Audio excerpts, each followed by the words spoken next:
ओम शांति। 17 अगस्त 2024 बाबा के महावाक्य। मीठे बच्चे, विनाशी शरीरों से प्यार न करके अविनाशी बाप से प्यार करो तो रोने से छूट जाएंगे। प्रश्न: अनराइटियस प्यार क्या है और उसका परिणाम क्या होता है? उत्तर: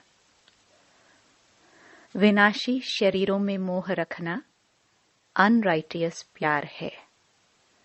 जो विनाशी चीजों में मोह रखते हैं वह रोते हैं। देह अभिमान के कारण रोना आता है। सतयुग में सब आत्म अभिमानी हैं, इसलिए रोने की बात ही नहीं रहती। जो रोते हैं वह खोते हैं। अविनाशी बाप की अविनाशी बच्चों को अब शिक्षा मिलती है, देही अभिमानी बनो तो रोने से छूट जाएंगे। ओम शांति।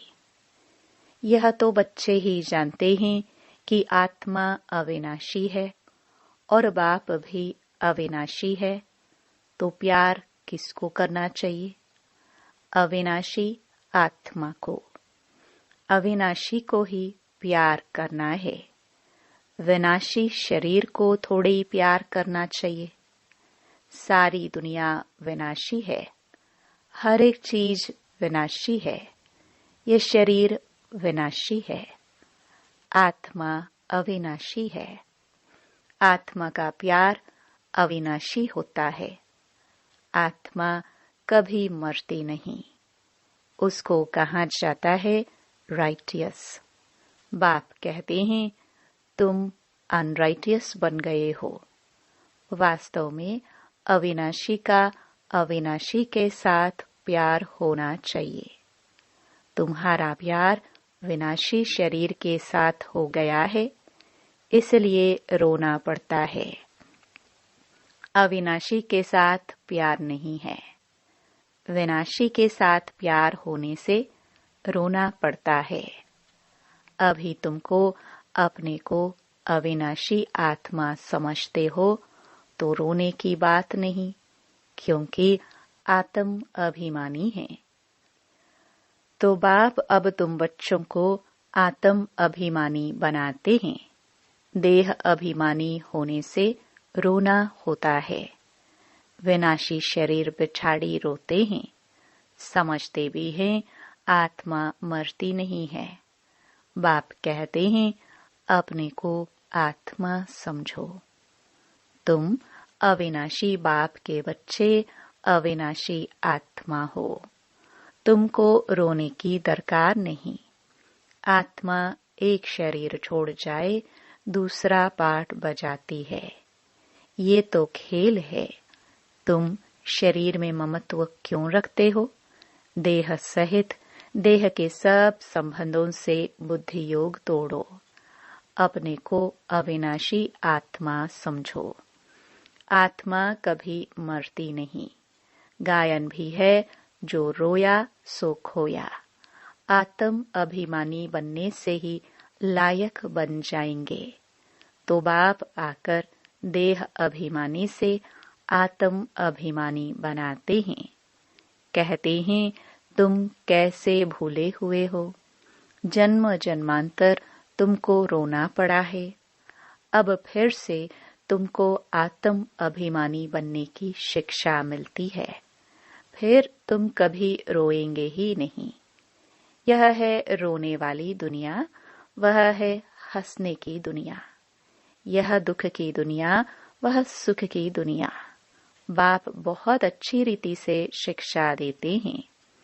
अविनाशी बाप की अविनाशी बच्चों को शिक्षा मिलती है। वह देह अभिमानी है तो देह को ही देख शिक्षा देते हैं।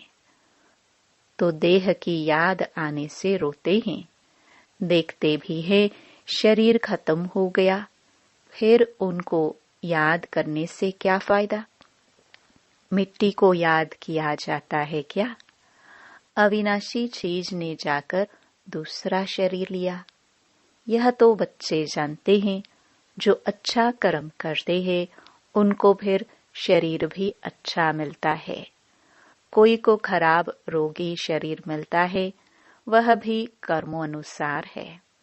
ऐसा नहीं कि अच्छा कर्म किया है तो ऊपर चले जाएंगे। नहीं, ऊपर तो कोई जा नहीं सकते। अच्छे कर्म किए हैं तो अच्छा कहलाएंगे। जन्म अच्छा मिलेगा, फिर भी नीचे तो उतरना ही है। तुम जानते हो कि हम चढ़ते कैसे हैं। भल अच्छे कर्मों से कोई महात्मा बनेगा, फिर भी कला तो कम होती ही जाएगी। बाप कहते हैं फिर भी ईश्वर को याद कर अच्छा कर्म करते हैं तो उनको अल्पकाल क्षण भंगुर सुख देता हूँ। फिर भी सीढ़ी नीचे तो उतरना ही है। नाम करके अच्छा हो। यहाँ तो मनुष्य अच्छे बुरे कर्मों को भी नहीं जानते हैं। रिद्धि सिद्धि वालों को कितना मान देते हैं। उन्हों के पिछाड़ी मनुष्य जैसे हैरान होते हैं। है तो सारा अज्ञान। समझो कोई इनडायरेक्ट दान पुण्य करते हैं, धर्मशाला हॉस्पिटल बनाते हैं, तो दूसरे जन्म में उसका एवजा जरूर मिलता है। बाप को याद करते हैं, भल गालियां भी देते हैं, तो भी मुख से भगवान का नाम कहते हैं। बाकी अनजान होने कारण जानते कुछ नहीं। भगवान को याद कर रुद्र पूजा करते हैं। रुद्र को भगवान समझते हैं। रुद्र यज्ञ रचते हैं। शिव व रुद्र की पूजा करते हैं। बाप कहते हैं मेरी पूजा करते हैं, परंतु बेसमझी से क्या क्या बनाते हैं, क्या क्या करते हैं। जितने मनुष्य उतने उन्हों के गुरु हैं। झाड़ में नए नए पत्ते टाल डालियां आदि निकलते हैं तो वह कितना शोभते हैं। सतोगुणी होने के कारण उनकी महिमा होती है। बाप कहते हैं कि यह दुनिया है ही विनाशी चीजों को प्यार करने वाली। कोई कोई का बहुत प्यार होता है तो मोह में जैसे पागल बन जाते हैं। बड़े बड़े सेठ लोग मोहवश पागल हो जाते हैं। माताओं को ज्ञान न होने कारण विनाशी शरीर पिछाड़ी विधवा बन कितनी रोती याद करती रहती हैं। अभी तुम अपने को आत्मा समझ दूसरे को भी आत्मा देखते हो तो जरा भी दुख नहीं होता। पढ़ाई को सोर्स ऑफ इनकम कहा जाता है। पढ़ाई में एम ऑब्जेक्ट भी होती है, परंतु वह है एक जन्म के लिए। गवर्नमेंट से पगार मिलता है, पढ़कर धंधा धोरी करते हैं, तब पैसे आदि मिलते हैं। यहाँ तो फिर बात ही नहीं है। तुम अविनाशी ज्ञान रत्नों से झोली कैसे भरते हो? आत्मा समझती है कि बाबा हमको अविनाशी ज्ञान खजाना देते हैं। भगवान पढ़ाते हैं तो जरूर भगवान भगवती ही बनाएंगे, परंतु वास्तव में इन लक्ष्मी नारायण को भगवान भगवती समझना रॉन्ग है। अभी तुम बच्चे जानते हो। ओहो, जब हम देह अभिमानी हो जाते हैं तो हमारी बुद्धि कितनी डिग्रेड हो जाती है, जैसे जानवर बुद्धि बन जाते हैं। जानवरों की सेवा भी बहुत अच्छी होती है, मनुष्यों के तो कुछ भी नहीं। रेस के घोड़ों आदि की कितनी संभाल होती है। यहाँ के मनुष्यों की देखो क्या हालत है। कुत्ते को कितना प्यार से संभालते हैं, चाटते रहते हैं, साथ में सुलाते भी हैं, देखो दुनिया का क्या हाल हो गया है। वहां सतयुग में यह धंधा होता नहीं। तो बाप कहते हैं, बच्चों तुमको माया रावण ने अनराइटियस बना दिया है। अनराइटियस राज्य है ना। मनुष्य अनराइटियस तो सारी दुनिया भी अनराइटियस हो जाती है। राइटियस और अनराइटियस दुनिया में देखो फर्क कितना है। कलयुग की हालत देखो क्या है। मैं स्वर्ग स्थापन कर रहा हूँ तो माया भी अपना स्वर्ग दिखाती है, टेम्पटेशन देती है। आर्टिफिशियल धन कितना है। समझते हैं हम यहाँ ही स्वर्ग में बैठे हैं। स्वर्ग में थोड़े इतने ऊंचे 100 मंजिल के मकान आदि होते हैं। कैसे कैसे मकान सजाते हैं। वहां तो डबल स्टोरी के भी मकान नहीं होते। मनुष्य ही बहुत थोड़े होते हैं। इतनी जमीन तुम क्या करेंगे। यहाँ जमीन के पिछाड़ी कितना लड़ते झगड़ते हैं। वहां सारी जमीन तुम्हारी रहती है। कितना रात दिन का फर्क है। वह लौकिक बाप, यह पारलौकिक बाप है। पारलौकिक बाप बच्चों को क्या नहीं देते हैं। आधा कल्प तुम भक्ति करते हो। बाप साफ कहते हैं, इनसे मुक्ति नहीं मिलती है, अर्थात मेरे से नहीं मिलते। तुम मुक्ति धाम में मेरे से मिलते हो। मैं भी मुक्ति धाम में रहता हूँ। तुम भी मुक्ति धाम में रहते हो। फिर वहां से तुम स्वर्ग में जाते हो। वहां स्वर्ग में मैं नहीं होता। यह भी ड्रामा है। फिर हूबहू ऐसे रिपीट होगा। फिर यह ज्ञान भूल जाएगा, प्रायलोप हो जाएगा। जब तक संगम युग नहीं आया है तब तक गीता का ज्ञान हो कैसे सकता। बाकी जो भी शास्त्र आदि हैं वह है भक्ति मार्ग के शास्त्र। अब तुम नॉलेज सुन रहे हो। मैं बीज रूप ज्ञान का सागर हूँ। तुमको कुछ भी करने नहीं देता। पांव भी पड़ने नहीं देता। पांव किसका पड़ेंगे। शिव बाबा के तो पांव है नहीं। यह तो ब्रह्मा के पांव पड़ना हो जाएगा। मैं तो तुम्हारा गुलाम हूँ। उनको कहते हैं निराकारी, निरहंकारी। सो भी जब वह एक्ट में आए तब तो निरहंकारी कहाँ जाए। बाप तुमको अथाह ज्ञान देते हैं। यह है अविनाशी ज्ञान रत्नों का दान। फिर जो जितना लेवे। अविनाशी ज्ञान रत्न लेकर फिर औरों को दान करते जाओ। इन रत्नों के लिए ही कहा जाता है, एक एक रत्न लाखों का है। कदम कदम पर पदम देने वाला तो एक ही बाप है। सर्विस पर बड़ा अटेंशन चाहिए। तुम्हारा कदम है याद की यात्रा का। उनसे तुम अमर बन जाते हो। वहां मरने आदि का फिक्र होता नहीं। एक शरीर छोड़ दूसरा लिया। मोहजीत राजा की कथा भी सुनी होगी। यह तो बाप बैठ समझाते हैं। अब बाप तुमको ऐसा बनाते हैं। अभी की ही बातें हैं। रक्षाबंधन का पर्व भी मनाते हैं। यह कब की निशानी है। कब भगवान ने कहा कि पवित्र बनो। यह मनुष्यों को क्या पता कि नई दुनिया कब, पुरानी दुनिया कब होती है। ये भी किसको पता नहीं। इतना कहते हैं कि अभी कलयुग है। सतयुग था, अभी नहीं है। पुनर्जन्म को भी मानते हैं। 84 लाख कह देते हैं तो जरूर पुनर्जन्म हुआ ना। निराकार बाप को सब याद करते हैं। वह है सब आत्माओं का बाप। वही आकर समझाते हैं, देहधारी बापू तो बहुत हैं, जानवर भी अपने बच्चों के बापू है। उनके लिए तो ऐसा नहीं कहेंगे कि जानवरों का बाप। सतयुग में कोई कुछ किचड़ पट्टी होती नहीं। जैसा मनुष्य वैसा फर्नीचर होता है।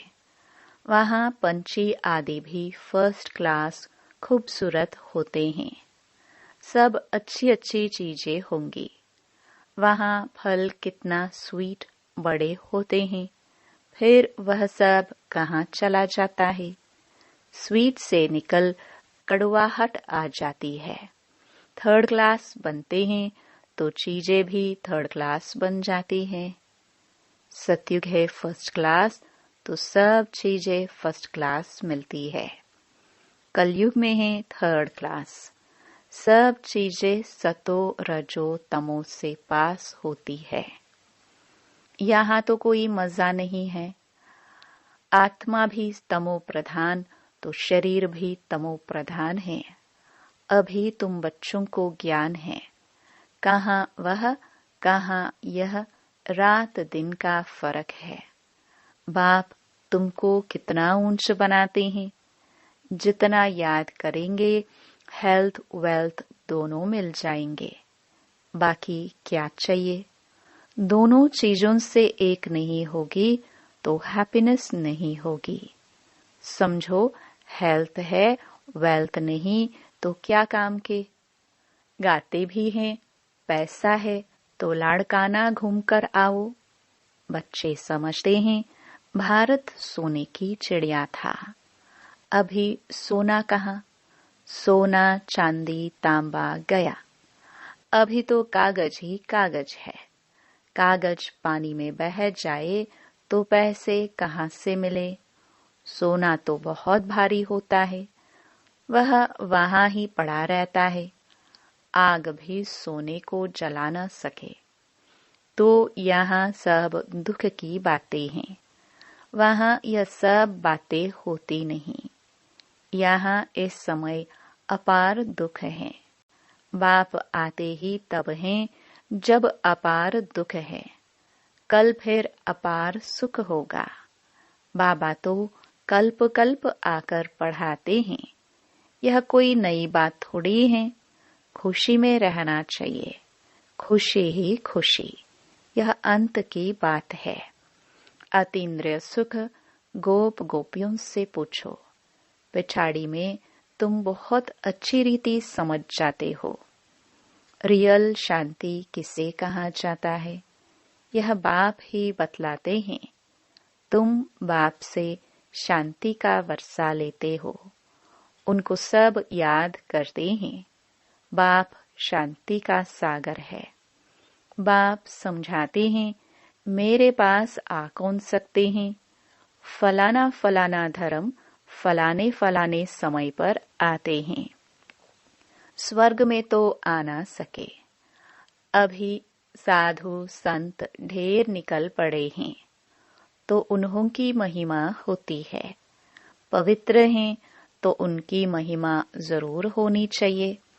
अभी नए उतरे हैं, पुराने की तो इतनी महिमा हो ना सके। वह तो सुख भोग तमो प्रधान में चले गए हैं। कितने ढेर गुरु किस्म किस्म के निकलते जाते हैं। इस बेहद के झाड़ को कोई जानते नहीं है। बाप समझाते हैं कि भक्ति की सामग्री इतनी है जितना झाड़ फैला होता है। ज्ञान बीज कितना थोड़ा है। भक्ति को आधा कल्प लगता है। यह ज्ञान तो सिर्फ इस एक जन्म के लिए है। ज्ञान को प्राप्त कर तुम आधा कल्प के लिए मालिक बन जाते हो। भक्ति बंद हो जाती है, दिन हो जाता है। अभी तुम सदा काल के लिए हर्षित बनते हो। इसको कहा जाता है ईश्वर की अविनाशी लॉटरी। उसके लिए पुरुषार्थ करना पड़ता है। ईश्वरीय लॉटरी और आसुरी लॉटरी में कितना फर्क होता है। अच्छा, मीठे मीठे सिखिलदे बच्चों प्रति माता पिता बाप दादा का याद प्यार और गुड मॉर्निंग। रूहानी बाप की रूहानी बच्चों को नमस्ते। धारणा के लिए मुख्य सार। पहला, तुम्हारे याद के हर कदमों में पदम है, इससे ही अमर पद प्राप्त करना है। अविनाशी ज्ञान रतन जो बाप से मिलते हैं उनका दान करना है। दूसरा, आत्म अभिमानी बन अपार खुशी का अनुभव करना है। शरीरों से मोह निकाल सदा हर्षित रहना है। मोह जीत बनना है। वरदान, हर घड़ी को अंतिम घड़ी समझ सदा रूहानी मौज में रहने वाली विशेष आत्मा भव। संगम युग रूहानी मौजों में रहने का युग है, इसलिए हर घड़ी रूहानी मौज का अनुभव करते रहो। कभी किसी भी परिस्थिति या परीक्षा में मूंझना नहीं, क्योंकि यह समय अकाले मृत्यु का है। थोड़ा समय भी अगर मौज के बजाय मूंझ गए और उसी समय अंतिम घड़ी आ जाए तो अंतमति सो गति क्या होगी। इसलिए एवर रेडी का पाठ पढ़ाया जाता है। 1 सेकंड भी धोखा देने वाला हो सकता है, इसलिए स्वयं को विशेष आत्मा समझकर हर संकल्प, बोल और कर्म करो और सदा रूहानी मौज में रहो। स्लोगन, अचल बनना है तो व्यर्थ और अशुभ को समाप्त करो। ओम शांति।